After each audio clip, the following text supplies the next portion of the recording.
Friends welcome to Bright Education YouTube channel. ইয়াত আপোনালোকে পাব ছ'চিয়েল ছায়েন্সৰ চব প্ৰিভিয়াছ পেপাৰখিনি ইম্পৰ্টেণ্ট হ'ব। আপোনালোকৰ যি প্ৰি ফাইনেল এক্সামখিনি আহি আছে ইয়াৰ কাৰণে খুবেই ইম্পৰ্টেণ্ট। চ' প্ৰথম কুৱেশ্যনখিনি চাই লওক। মই ইয়াত চলিউশ্যন গোটেইকেইটা চলিউশ্যন দিম। ইয়াত ধুনীয়াকৈ এইটো চাই ল'ব আৰু লিখি ল'ব, কুৱেশ্যন আৰু এনচাৰখিনি লিখি লওক। কাৰণ ছ'চিয়েলৰ যিমানকেইটা গোটেইকেইটা ৰিপিট হয়, আপোনালোকে যদিও নাজানে সেইটো পাই যাব। দুটা তিনিটা ডিষ্ট্ৰিক্টটো কৰিলেহে গম পাব আপোনালোকে। যেনেকৈ প্ৰথম কুৱেশ্যনখিনি হ'ল, in which year was treaty Yandabo sign. Yandabo সন্ধি কেতিয়া স্বাক্ষৰিত হৈছিল? ইয়াণ্ডাবু সন্ধি 1826, ইম্পৰ্টেণ্ট 1826 চনত। নেক্সট কুৱেশ্যনখিনি হ'ল, which did unification of Bengal take place. বংগদেশৰ একত্ৰীকৰণ কেতিয়া কৰা হৈছিল? বংগদেশৰ একত্ৰীকৰণ, option number C again right answer, 12 December, okay, 1911। So' option number 3, which did the peasant revolt of Patharughat take place. পাথাৰুৱাঘাটৰ কৃষক বিদ্ৰোহ কেতিয়া হৈছিল? ইয়াৰটো খুবেই ইম্পৰ্টেণ্ট, ইয়াৰখিনিহে এক্সামিনাৰ দি আছে। জানুৱাৰী 1894 জানুৱাৰীত। আৰু অলপমান চাই ল'ব কেনেকুৱা তেখেতে আমাক অপশ্যনবিলাক দিয়ে। জানুৱাৰী 1894, নৱেম্বৰ 1894, আগষ্ট 1894, ছেপ্টেম্বৰ 1894। মানে আমাক এক্সামিনাৰে খুবেই কনফিউজ কৰি দিয়ে, কাৰণ ইয়াৰখিনি একে, তেখেতে ইয়াৰখিনি একে দিলে, জাষ্ট মাহখিনি চেঞ্জ কৰিলে, গম পাইছা? চ' এইটো আপোনালোকে মাহখিনি আৰু গোটেই ডেটখিনি important. Next question, who led the revolt of 1857 in Assam. অসমৰ 1857 যি মুভমেণ্টখিনি, যি ৰিভল্টখিনি, সেইটো লিড কোনে কৰিলে? সেইটো মণিৰাম দেৱানে। Maniram Dewan, very important, Maniram Dewan. 5 number, Guwahati চিকিৎসা মহাবিদ্যালয় আনুষ্ঠানিকভাৱে ক'ত আৰম্ভ কৰা হৈছিল? তো অপশ্যন নম্বৰ ডি, 20 ডিচেম্বৰ, মানে কেতিয়া? 20 ছেপ্টেম্বৰ, ডিচেম্বৰ নহ'ব, 20 ছেপ্টেম্বৰ। ইয়াত কিন্তু ইয়াৰখিনি চেঞ্জ কৰি দিছে। ইয়াত এই প্ৰথম ডেটখিনি একে, অলপ চাই ল'ব কেনেকুৱা তেখেতে কুৱেশ্যনবিলাক বনাই আছে। ইয়াত প্ৰথম ডেটখিনি একে দিলে আৰু ইয়াৰখিনি চেঞ্জ কৰিলে। সেইকাৰণে ক'লোঁ, ইয়াৰ আৰু গোটেই মাহ তাৰিখ গোটেইকেইটা একদম ধুনীয়াকৈ এইটো মুখস্থ কৰি ল'ব। Option number D again correct answer, okay. How many shlokas are there in the Natyashastra. Very important question. শ্লোক কেইটা আছে? 6000, option number D, 6000। Next question কি হ'ল, which Ahom king started the construction of storied Talatal Ghar in Assam. তলাতল ঘৰৰ নিৰ্মাণ কোন ৰজাই কৰিছিল? তলাতল ঘৰ, কাৰেং ঘৰ, এইবিলাক দেখিবলৈ পাব আপোনালোকে। সেইটো কৰিলে ৰুদ্ৰসিংহা ৰজাই আছিল, আহোম কিং, তেখেতে এইটো তলাতল ঘৰখিনি নিৰ্মাণ কৰিলে। নেক্সট কুৱেশ্যনখিনি হ'ল, চাব অলপ ধুনীয়াকৈ, হু ইজ কনচিডাৰ আছ the father of modern economic geography. আধুনিক অৰ্থনৈতিক ভূগোলৰ প্ৰীতি বুলি কাক জনা যায়? এইটো ইম্পৰ্টেণ্ট কুৱেশ্যন হয়। ইয়াৰ কাৰণে ক'লোঁ যে MCQ যিমানকেইটা পেপাৰৰ MCQ গোটেইকেইটা ছল্ভ কৰিব লাগিব। Option number C is correct answer, okay. Next, which of the following is man made resource. মানে তলৰ কোনটো মানৱ সৃষ্ট সম্পদ বুলি জনা যায়, মানুহে এইটো সৃষ্টি কৰে? সেইটো হ'ল ইৰিগেশ্যন, জলসিঞ্চন নালা। কোনে তৈয়াৰ কৰে এইটো? সেইটো মানুহে। Next question, wish is the smallest continent of the world. পৃথিৱীৰ ক্ষুদ্ৰতম মহাদেশ কোনটো? ক্ষুদ্ৰতম, বহুত সৰু মহাদেশ। আৰু ডাঙৰ ক'লে এছিয়া, সৰুটো ক'লে অ'চেনিয়া, অ'কে, গম পাইছা? সৰুটো ক'লে অ'চেনিয়া আৰু ডাঙৰটো ক'লে Asia. Next, what was naturally separated Asia from Europe. এছিয়াই আৰু ইউৰোপে মহাদেশ প্ৰাকৃতিক ভাগৰ কিহৰ বাবে পৃথক কৰা হৈছে? এছিয়া আৰু ইউৰোপৰ মহাদেশ কিহৰ বাবে নেচাৰেলি এইটো এনচাৰ দিব লাগে সেইটো হ'ব অপশ্যন নম্বৰ এ ইউৰাল মাউণ্টেন ৰেঞ্জ ইউৰাল পৰ্বতমালা ইয়াৰ নেচাৰেলি এইটোৱে ইয়াৰ কাৰণে মই ক'ব পাৰোঁ এইটো এটা বাউণ্ডাৰী এইটো এটা মানে বেৰিয়াৰ এছিয়া আৰু ইউৰোপৰ next question in which ocean Falkland Island is located Falkland দ্বীপসমূহ কোনটো মহাসাগৰত অৱস্থিত বুলি জনা যায় option number A Atlantic ocean Atlantic মহাসাগৰ ভেৰি ইম্পৰ্টেণ্ট মই এইটো ছল্ভ কৰি দি আছোঁ কুৱেশ্যনখিনি কাৰণ এইটো ইম্পৰ্টেণ্ট হ'ব এক্সামত আহিব ইয়াৰ পৰাই আহিব next what is the capital of Brazil বহুতকেইটা কুৱেশ্যন এই পেপাৰত দেখিবলৈ পাব আপোনালোকে আৰু পেপাৰৰ কুৱেশ্যনবিলাক ৰিপিট হয় এনে নহয় যে নহয় ৰিপিট হয় which is the capital of Brazil ব্ৰাজিলৰ ৰাজধানী কোনটো ঠিক আছে Brasilia option number C okay next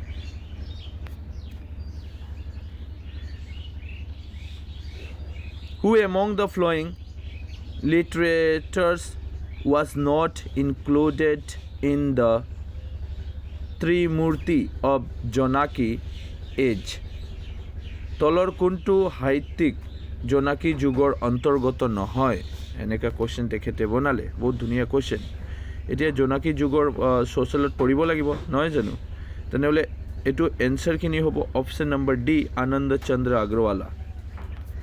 Chandra Agarwala next the total number of জাজ in international court of justice are আন্তৰ্জাতীয় ন্যায়ালয়ৰ মুখ্য ন্যায়াধীশৰ সংখ্যা কিমান আছিল এইটো হ'ল 15 আপোনালোকে জানে এইটো 15 The UNO had established the Disarmament Commission in the year মানে কোন চনত ৰাষ্ট্ৰসংঘৰ নিৰস্ত্ৰীকৰণ আয়োগ গঠন কৰা হৈছিল নিৰস্ত্ৰীকৰণ এইটো হ'ল অপশ্যন নম্বৰ এ 1952 এইটো অলপ ভিতৰৰ কুৱেশ্যন ইয়াৰ কাৰণে ক'লোঁ বুকবিলাক যিমানকেইটা আছে এইটো অলপ ধুনীয়াকৈ বুজি লোৱা খালি MCQ কৰিলেও নহয় কুৱেশ্যন এনচাৰ কৰিলেও নহয় বুকৰ যিমানখিনি আছে এইটো অলপ ধুনীয়াকৈ বুজিব লাগিব next which is biotechnology industrial park set up in Assam অসমৰ জৈৱ প্ৰযুক্তি ঔদ্যোগিক পাৰ্ক ক'ত অৱস্থিত এইটো হ'ল IIT campus in North Guwahati option number D correct answer ইয়াত অলপ তেখেতে ফিলিং দ্য ব্লেঞ্চ দিলে ইয়াত আমাৰ পূৰ্ণ কৰিব লাগে যেনেকৈ Mahatma Gandhi began to struggle of Indians against racism in South Africa in ইয়াত ইয়াৰখিনিহে দিব লাগে ইয়াত হ'ব 1893 এইটো লিখি ল'ব আৰু যেনেকৈ আছে ঠিক তেনেকৈ কুৱেশ্যনৰ এনচাৰখিনি লিখি ল'ব কিহৰ কাৰণে মই কৈ আছোঁ 1893 কাৰণ হ'ল এই কুৱেশ্যনখিনিয়ে তেখেতে MCQ বনাই দিব ইয়াত ফিলিং দ্য ব্লেঞ্চ দিলে আৰু তেখেতে MCQ বনাব পাৰে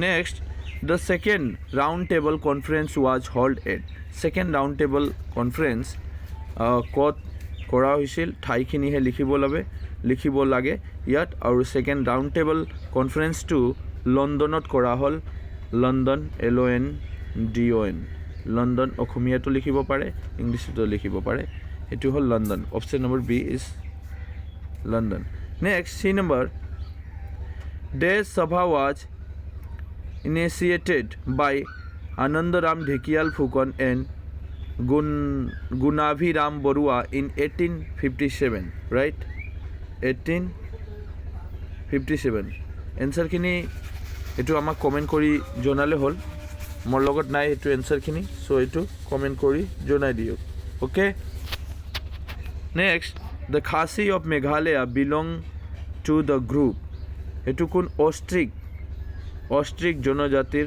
আৰু আচ্ছা ইয়াৰ এনচাৰটো হ'ব পাৰে অসম সাহিত্য সভা ইয়াৰ প্ৰথম যেটো মই আপোনালোকৰ কমেণ্ট কৰিবলৈ ক'লোঁ ইয়াত অসম সাহিত্য সভা হ'ব পাৰে, কিন্তু মই 100% নহওঁ আৰু হ'ব পাৰে বুলি ক'লোঁ, সেইটো অলপ চাই ল'ব। The Khasi of Meghalaya belong to the group Austric. Austric জনগোষ্ঠীৰ তেখেতে লগ আছিল। অষ্ট্ৰিক ইয়াত লিখিলে হ'ল অষ্ট্ৰিক জনগোষ্ঠী। IUCN ৱাজ ফৰ্ম ইন ইয়াৰ। IUCNৰ গঠন কেতিয়া হ'ল আৰু ইয়াৰ ফুল ফৰ্মখিনি আপোনালোকে পঢ়ি ল'ব। IUCNৰ ফুল ফৰ্ম সেইটো হ'ল 1948, ভেৰি ইম্পৰ্টেণ্ট, 1948, এইটো 1948, okay. Next, there are altogether ডেছ কাণ্ট্ৰিজ ইন দ্য ৱৰ্ল্ড। পৃথিৱীৰ সৰ্বমুঠ দেশৰ সংখ্যা, মই এইটো মানে অলপ কনফিউজন, এনেকা 193 দেশ হয়, কিন্তু অভাৰঅল যদি টোটেল মই যদি চাব পাৰোঁ তেনেহ'লে 195। চ' ইয়াৰ কোনটো এনচাৰখিনি হ'ব ইয়াৰ লৈকে মোৰো অলপ ডাউট, ইয়াৰ কাৰণে এই এনচাৰখিনিও আপোনালোকে কমেণ্ট কৰি আমাক জনাব, অ'কে। তাৰপিছত এইটো সকলোৱে ষ্টুডেণ্টেই জানে, নীতি আয়োগৰ চেয়াৰমেনটো কোনে? দ্য চেয়াৰমেন অফ নীতি আয়োগ is the PM of Assam, prime minister of Assam.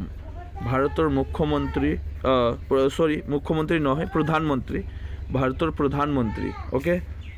প্ৰধানমন্ত্ৰীয়ে নীতি আয়োগৰ অধ্যক্ষ নহয় জানো? দ্য চেয়াৰমেন অফ নীতি আয়োগ ইজ দ্য কোনে? প্ৰাইম মিনিষ্টাৰ অফ ইণ্ডিয়া, ঠিক আছে। Next, the Constituent Assembly constitute a drafting committee on 29th August in the year. সংবিধানৰ সভা ডেছ চনত মানে ইমান আগষ্ট তাৰিখে খচৰা কমিটি গঠন কৰা হ'ল। ইয়াত মেনশ্যন কৰিব লাগে খচৰা কমিটি 1947, খচৰা কমিটিটো 1947।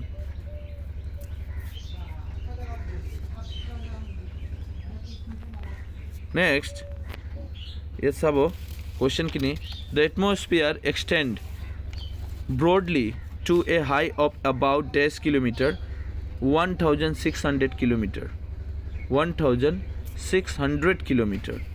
Next, the dash oil field is a oldest oil field in India. এটি হ'ব ডিগবৈ, কি হ'ব? ডিগবৈ, ডিগবৈ, ডিগবৈ তেল শোধনাগাৰটো খুবেই পুৰণি ভাৰতত, অ'কে। নেক্সট, এতিয়া কুৱেশ্যন এটা তেখেতে দিলে যে এটা কুৱেশ্যনৰ এটা এনচাৰ লিখিব লাগে।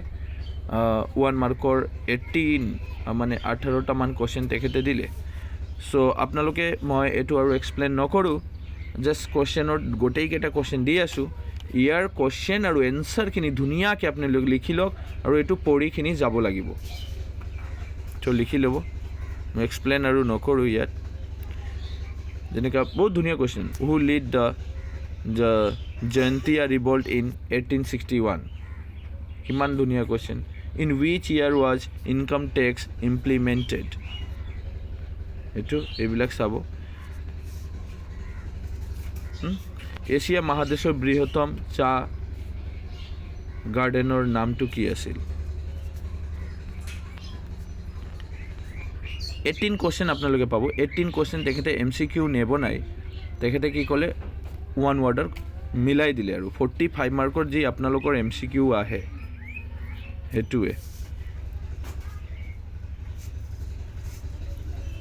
যেনেকৈ এই কুৱেশ্যনটো বহুত ধুনীয়া, বহুতবাৰ ৰিপিট কৰিলে, এক্সামিনাৰে ফাইনেল এক্সামত আহিছিল।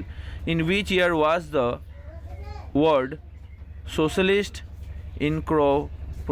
Incorporated in the preamble through the 14th constitutional amendment, okay. আৰু খালি এইটো পঢ়িলে নহ'ব, 42 কনষ্টিটিউশ্যনেল এমেণ্ডমেণ্ট, চ' মানে স্মল কনষ্টিটিউশ্যন বুলি কোৱা হয়, এইটো জানি ল'ব। স্মল কনষ্টিটিউশ্যন এইটো ধুনীয়াকৈ অলপ পঢ়ি ল'ব। 42 কনষ্টিটিউশ্যনেল এমেণ্ডমেণ্টটো, এই এমেণ্ডমেণ্ট আমাক জনাটো খুব দৰকাৰ। আৰু ইয়াত বহুতকেইটা এনেকুৱা শব্দ তেখেতে এড কৰিলে, যেনেকৈ ছ'চিয়েলিষ্ট আৰু ছেকুলাৰ, এই শব্দবিলাক অলপ মিনিংটো এইটো অলপ পঢ়ি ল'ব, আপোনালোকৰ বুকত এইটো দিয়া আছে বহুত ধুনীয়াকৈ। When was the United Nations Organization formed? এইটো এতিয়া ইয়াৰখিনি তেখেতে ক'লে। ইন উইচ ডে চেলিব্ৰেটেড আজ the world human rights day, এইটো তেখেতে মানে ডেটে আকৌ ডেট তেখেতে ক'লে, ডেট দিব লাগে। Where is the head quarter of international federation of football association, head কোৱাৰ্টাৰটো ক'ব লাগে। মানে কুৱেশ্যনখিনি বহুত ভাল, ধুনীয়া কুৱেশ্যন আৰু ইজি কুৱেশ্যন, এইটো লিখিব লাগে। অ'কে, আৰু যদিও আপোনালোকৰ এনচাৰখিনি নাপায় আৰু আমাক কমেণ্ট কৰি জনালে হ'ল যে ছাৰ আমাক এনচাৰখিনি গোটেইকেইটাৰ এনচাৰখিনি এটা ভিডিঅ' বনাই দিয়ক, এনেকৈ লিখিলে হ'ল। ময়ো অলপ টাইম লগাইখিনি এইটো মই সমাধান কৰিখিনি মই আপোনালোকৰ কাৰণে এটা ভিডিঅ' বনাই দিম, এনচাৰখিনি নিজে লিখি। অ'কে, এতিয়া 3 মাৰ্কৰ কুৱেশ্যনৰ কাৰণে হিষ্ট্ৰী খুবেই ইম্পৰ্টেণ্ট। হিষ্ট্ৰী যি ছ'চিয়েলত হিষ্ট্ৰীখিনি আছে আৰু কুৱেশ্যনখিনি বহুত ধুনীয়া দিয়ে। স্বদেশী আন্দোলন 3টা অৱদান, স্বদেশী আন্দোলনৰ কাৰণসমূহ, ফুলগুৰি ধাৱা, জয়ন্তীয়া বিদ্ৰোহ, তাৰপিছত 1857 মণিৰামৰ দেৱৰ ভূমিকা, মণিৰামৰ ভূমিকা তেখেতে দিয়ে। তো সেইবিলাক এনেকৈ কুৱেশ্যনবিলাক ভাৰতৰ ত্যাগ আন্দোলন বিষয়ে অলপ ডিছক্ৰাইব কৰিব লাগে, হয় না। সেইটোৱে ভাৰতৰ আইন অমান্য আন্দোলনৰ বিষয়ত অলপ লিখিব লাগে, হয় না। আৰু অলপ চাই ল'ব না, 4 মাৰ্ক 3 মাৰ্ক মাৰ্কবিলাক কিমান ডাঙৰ মাৰ্ক, সেইটো অলপ চাই ল'ব। তাৰপিছত অসমীয়া ভাষা উন্নতি সাধনী সভাৰ অৱদানসমূহ অলপ আলোচনা কৰিব লাগে। অ'কে, চ' নেক্সট আৰু 9 নম্বৰ পেজটো গুৱাহাটী সাৰ্বজনীন সভাৰ উদ্দেশ্যসমূহ কি। তাৰপিছত এতিয়া জিঅ'গ্ৰাফী ছেকশ্যনত যোৱা, জিঅ'গ্ৰাফী বুকখিনি আছে, তাৰ ভিতৰত এগ্ৰিকালচাৰৰ বিষয়ে তেখেতে কুৱেশ্যন দিলে। আমাৰ চ'ৰ্চ আৰু এগ্ৰিকালচাৰ গোটেইকেইটা, জিঅ'গ্ৰাফীত বেছি চেপ্টাৰ নহয়, যিমান চেপ্টাৰখিনি আছে আৰু বহুত ধুনীয়া ইণ্টাৰেষ্টিং চেপ্টাৰ, এইটো পঢ়ি ল'ব। কৃষি ভূগোল বুলিলে কি বুজা, 2 মাৰ্কৰ কুৱেশ্যন। তাৰপিছত what are the difference between the personal resource and national resource, personal resource and national resource বিষয়ে মানে অলপ পাৰ্থক্য লিখিব লাগে, ব্যক্তিগত সম্পদ আৰু জাতীয় সম্পদৰ বিষয়ে, নহয় জানো। তাৰপিছত পলিউশ্যনৰ ওপৰত এটা কুৱেশ্যন, মানে কোনো এনেকুৱা ইয়াৰ নহয়, কোনো এনেকুৱা চাল নহয় যি তেখেতে পলিউশ্যনৰ ওপৰত কুৱেশ্যন নিদিয়ে। গোটেই ইয়াৰে এই পলিউশ্যনৰ ওপৰত কুৱেশ্যন তেখেতে দি আছে আৰু আহিব। তো এইটো পঢ়ি ল'ব, খালি এটা পঢ়িলে নহ'ব। মাটি প্ৰদূষণ বুলিলে কি বুজা, এনেকৈ পঢ়িলে নহ'ব। মাটি প্ৰদূষণ, বায়ু প্ৰদূষণ, জল প্ৰদূষণ বুলিলে কি বুজা, প্ৰদূষণৰ কাৰণসমূহ, প্ৰদূষণৰ কেনেকৈ আমি ৰক্ষা পাব পাৰোঁ, এইটো গোটেইকেইটা পঢ়ি ল'ব। গোটেইকেইটা পঢ়ি ল'লেতো আৰু চিন্তা নাইয়ে, 4 মাৰ্ক আপোনালোকে পাই যাব, 4 মাৰ্ক। তাৰপিছত আণ্টাৰ্কটিকাৰ এটা কুৱেশ্যন তেখেতে দিছিলে, এইটো হ'ল এছিয়া, এইটো কণ্টিনেণ্টটো পঢ়িব লাগিব। Okay, mention the 5 major causes which are regret as hindrance to a development of transport system of Assam. অসমৰ পৰিবহণ ব্যৱস্থাৰ মানে অলপ 5টা কাৰণসমূহ মানে উন্নত হোৱা নাই, বা ইয়াৰ কাৰণে এতিয়ালৈকে উন্নত হোৱা নাই পৰিবহণ ব্যৱস্থা অসমত। তো ইয়াৰ কিছুমানটো কাৰণ হ'ব, ইয়াত 5টা কাৰণ লিখিব লাগে। আৰু বুকত আছে কুৱেশ্যনৰ এনচাৰখিনি, ডাইৰেক্ট বুকৰ কুৱেশ্যনখিনি দিলে তেখেতে।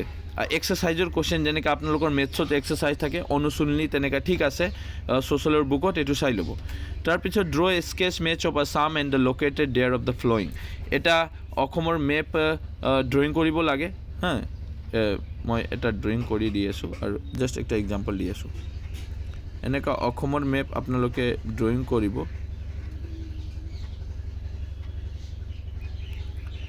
অসমৰ মেপটো মই ড্ৰয়িং কৰিলোঁ আৰু ইয়াত বহুত কেইটা আছে। নুমলীগড় অইল ৰিফাইনেৰী, সেইটো দেখুৱাব লাগে। ধৰি লোৱা ৰায়মানা নেশ্যনেল পাৰ্ক, কোকৰাঝাৰ ডিষ্ট্ৰিক্টত, ইয়াত ৰায়মানা নেশ্যনেল পাৰ্ক, নুমলীগড়, ইয়াত নুমলীগড় ৰিফাইনেৰী। আৰু কিবা দিলে নেকি তেখেতে, আৰু দিয়া নাই, এই দুটাহে দেখাব লাগে আৰু এইটো ধুনীয়াকৈ কভাৰ কৰি দিয়া। আৰু মই কৈ আছোঁ, এটা ভিডিঅ' মই এই মেপৰ ওপৰত কেনেকুৱা, মানে এটা নহয়, মানে 2-3টা মই মেপ ইয়াত ড্ৰয়িং কৰিছোঁ আৰু বহুত ধুনীয়াকৈ কেনেকুৱা ইজিলি ড্ৰয়িং কৰিব পাৰে, কেনেকুৱা সেইবিলাক বহাইখিনি তাতে একজেক্ট এৰিয়াটো দেখুৱাব পাৰে, ইয়াত বাউণ্ডেৰীটো কেনেকুৱা নৰ্থ চাউথ ইষ্ট ৱেষ্টটো দেখুৱাব পাৰে, ইয়াত মেপখিনি কেনেকুৱা কভাৰ কৰিব লাগে, আৰু কেনেকৈ আপোনালোকে 5 মাৰ্ক বা 4 মাৰ্কটো কেনেকৈ আহিব, সেইটো মই এটা ভিডিঅ'ত বহুত ধুনীয়াকৈ মই এইটো বুজাই দিছোঁ, বনাই দিছোঁ, নোটছখিনিও দি দিছোঁ।